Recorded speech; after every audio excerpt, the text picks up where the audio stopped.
होली की हार्दिक शुभकामनाएं श्रोताओं। आप सुन रहे हैं रेडियो आरवीएल इंडिया 90.4 एफएम। मैं आपका दोस्त और होस्ट पंकज गुप्ता स्वागत करता हूं अपने खास कार्यक्रम संवाद विशेष में। आज हमारे साथ खास मेहमान हैं रायबली के SP doctor Yashveer Singh. Sir, आपका स्वागत है हमारे स्टूडियो में। धन्यवाद। सर, सबसे पहला प्रश्न तो ये उठता है कि आप इतने जगह रहे, रायबली आपको कैसा शहर लगा? क्योंकि बहुत छोटा शहर है हमारे ख्याल से, जो है लोग कहते हैं ऐसा। देखिए 2013 बैच आईपीएस ऑफिसर हूँ और इससे पहले भी काफ़ी जनपदों में रहा हूँ। तो बुंदेलखंड का भी मुझे एक्सपीरियंस है और पश्चिम उत्तर प्रदेश में भी रहा हूँ, पूर्वांचल में भी रहा हूँ और अब रायबरेली में पोस्टिंग है। काफ़ी अच्छा शहर है और काफ़ी मॉडर्न डेवलपमेंट यहाँ पे है।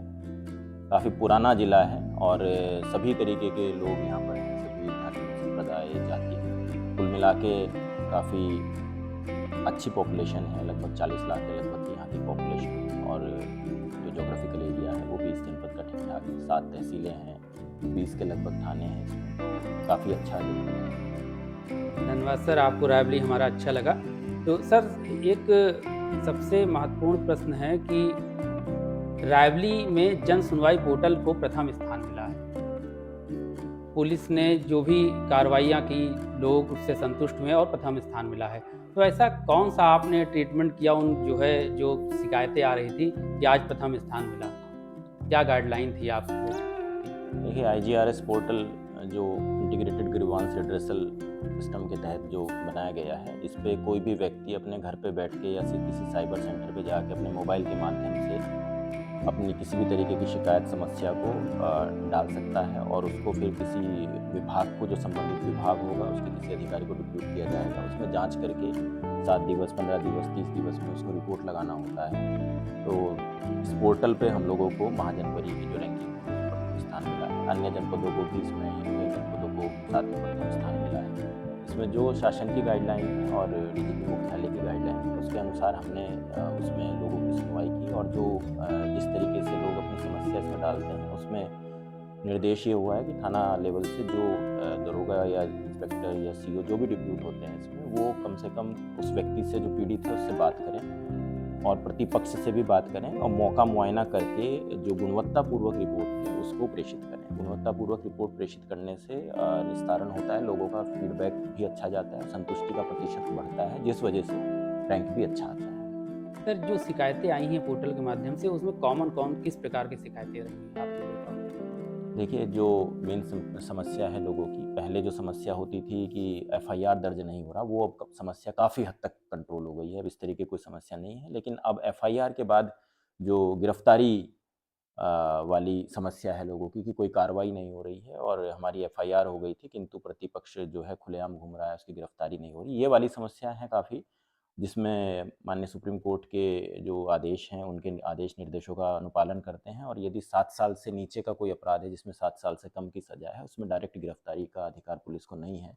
तो ये लोगों को बताते भी हैं, लेकिन यदि वो विवेचना में कोऑपरेट नहीं करता है व्यक्ति, तो उसको भी हम गिरफ्तार कर सकते हैं। तो एक तो ये शिकायत, गिरफ्तारी की शिकायत मेन आती है। दूसरा, विभिन्न तरीके के जो भू विवाद हैं उसकी भी शिकायत पुलिस को आती है कि ज़मीन का मुकदमा सिविल कोर्ट में या माननीय न्यायालय में या एसडीएम कोर्ट में चल रहा है, तहसीलदार कोर्ट में चल रहा है, लेकिन उसी दौरान दोनों पक्ष आपस में झगड़ा करते हैं, तो इस तरीके की भी शिकायतें आती हैं। उनका भी डिस्पोजल राजस्व विभाग और अन्य विभागों के सहयोग से पुलिस के द्वारा किया जाता है।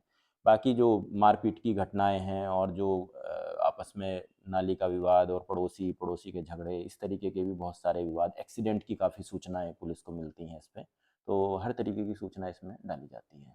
सर, बहुत से लोग संतुष्ट नहीं हो पाते हैं, तो शिकायत दोबारा भी कर देते हैं पोर्टल पर, तो उनका कैसे निस्तारण होता है? देखिए जैसा मैंने बताया, कोई भी व्यक्ति प्ले स्टोर पे जाके ये ऐप डाउनलोड करके इसमें अपनी शिकायत जी। दर्ज करा सकता है। शिकायत के बाद में संबंधित विभाग उस पे अपनी आख्या लगाता है जाँच करने के बाद, जी। और यदि व्यक्ति उस जाँच आख्या से संतुष्ट नहीं है, उसको कोई कमी पाता है कि उससे बात नहीं किया गया, मौके मुआयना नहीं किया गया, तो वो उसमें अ, आपत्ति लगा सकता है और उसमें दोबारा से फिर जाँच होगी और वो फीडबैक भी अपना दे सकता है। उसमें फीडबैक के लिए भी अलग से पोर्टल में स्थान दिया गया है। और बहुत से ऐसे लोग होते हैं जो गलत होने के बाद भी शिकायत कर देते हैं। उसमें भी व्यवस्था है, उसमें स्पेशल क्लोज़ एक ऑप्शन है जिसके अंतर्गत यदि कोई आदमी बार-बार गलत शिकायत करता है, आदतन शिकायती है और उसकी शिकायत को सही नहीं पाते हैं, लेकिन वो बार-बार फिर भी शिकायत करता रहता है, तो उसको स्पेशल क्लोज़ किया जा सकता है। तो पोर्टल पर आपको गलत शिकायत नहीं करनी है, अगर आप पीड़ित हैं किसी से तभी शिकायत करनी है, ये हमेशा ध्यान रखिएगा। और सर इस समय ऑनलाइन ठगी के बहुत मामले आ रहे हैं। जी। ऑनलाइन ठगी जिन लोगों के साथ हो रही है, उन्हें क्या करना चाहिए? देखिए, आपके माध्यम से सबसे पहले श्रोताओं को यही बताना चाहूँगा कि ऑनलाइन ठगी में 2 कॉमन चीज़ें हैं। एक तो कोई ना कोई फर्जी बैंक अकाउंट जिसमें पैसे का ट्रांज़ैक्शन होगा, उसकी आवश्यकता होती है और एक कॉल करने के लिए किसी दूसरे के सिम का उपयोग होता है। तो इसमें सभी लोगों को ये सचेत होने की आवश्यकता है कि हमारे आधार कार्ड पे कोई और सिम ना चले, इस जी, चीज़ को भी हम सुनिश्चित करें और इसके लिए एक पोर्टल बना है टैफकॉप पोर्टल। टैफकॉप पे जाके आप देख सकते हैं कि आपके आधार से कितने सिम चल रहे हैं। कहीं ऐसा तो नहीं कि किसी साइबर अपराधी के पास में आपके आधार से कोई सिम चल रहा है और उस सिम के माध्यम से वो भोली-भाली जनता को किसी तरीके से ठगी कर रहा है। दूसरा, कभी-कभी विभिन्न सरकारी योजनाओं का लाभ देने के लिए गाँव का ही कोई व्यक्ति या आपका परिचित कोई व्यक्ति आपका बैंक पासबुक, बैंक एटीएम ये सब ले लेता है और आपको कुछ छोटा-मोटा धनराशि दे देता है। ये बहुत से गाँव के लोगों के साथ जो गरीब लोग हैं, उनके जी, साथ होता है और फिर उस अकाउंट का इस्तेमाल साइबर ठगी में करता है। तो जिसके साथ में ठगी होती है, वो व्यक्ति किसी और जनपद में हो सकता है, किसी और प्रदेश में बैठा हुँ, हो, जो कॉल कर रहा है ठगने के लिए, वो हो सकता है किसी अन्य प्रदेश से कर रहा है और जो खाता वो हो सकता है, जो अकाउंट है जिससे पैसा विथड्रॉ होता है, वो किसी और जनपद का हो। तो इस तरीके से साइबर ठगी होती है, तो सबसे पहले तो अपना मोबाइल ये देखने की सिम हमारा कोई और तो नहीं चला रहा, दूसरा हमारा खाता कोई और ऑपरेट तो नहीं कर जी, रहा है, तो आम लोगों के लिए है।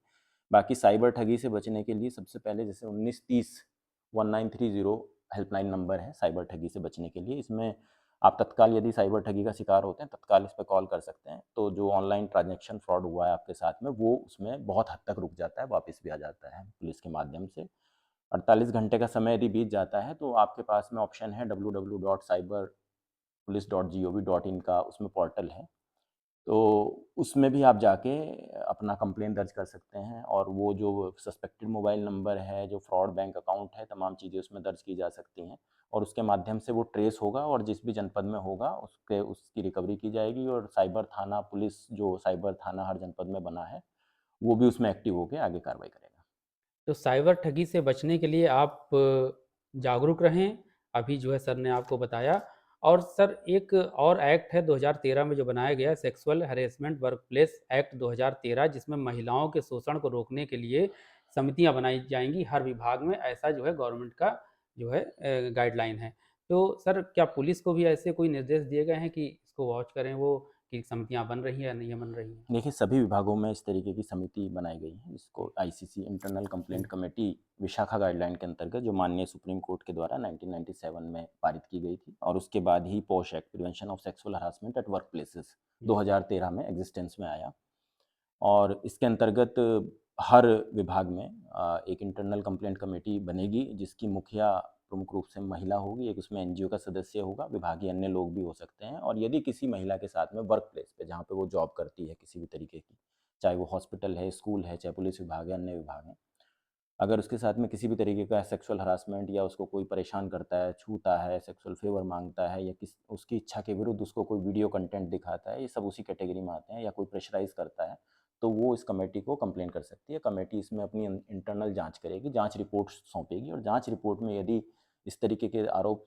सत्य पाए जाते हैं, तो संबंधित विभाग उनके ऊपर कार्रवाई भी करेगा और थाने के माध्यम से उसमें धारा बीएनएस की धारा के अंतर्गत अभियोग पंजीकृत होके उसके ऊपर आगे व्यक्ति के कार्रवाई भी होगी। पहले देखा जाता था कि महिलाओं के साथ जब अपराध होता था या फिर विभागों में उनके साथ कुछ इस तरह की हरकतें होती थी, तो वो सामने नहीं आती थी। ये समाज के डर से या फिर जानकारी के अभाव में। अब क्या लग रहा है आपको, कुछ जागरूकता आई है कि नहीं आई जी, है? बेशक, बहुत जागरूकता आई है और विभिन्न सरकार के विभिन्न हेल्पलाइन नंबर भी हैं, जिसमें आपका 181 है, जी, वुमेन हेल्पलाइन नंबर और 1090 वुमेन पावर लाइन नंबर है, जिस पे महिला कोई भी कंप्लेन कर सकती है। यदि वो अपनी पहचान भी गुप्त रखना चाहती है, तो पहचान भी गुप्त रखी जाएगी। यदि वो थाना भी नहीं जाना चाहती है, तो थाने पे भी जाने की आवश्यकता नहीं है। 1090 के माध्यम से उसकी शिकायत नोट होती है और संबंधित थाने को उसमें अवगत कराया जाता है। जो परेशान करने वाला है, उसको कॉल करके वहाँ से काउंसलिंग किया जाता है, लेकिन यदि उसके बाद भी वो नहीं मानता तो हुँ। फिर नॉर्मल जो थाने की प्रक्रिया है वो शुरू हो जाती है।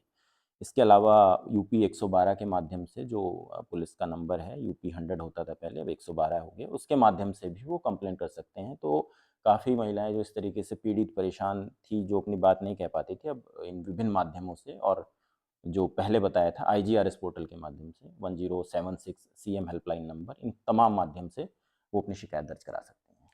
तो पॉश एक्ट का ये जो है प्रभाव रहेगा कि पीड़ित को तुरंत लाभ मिलेगा और दोषी को सज़ा मिलेगी, बिना अपनी पहचान छुपाए वो सामने आ सकती हैं।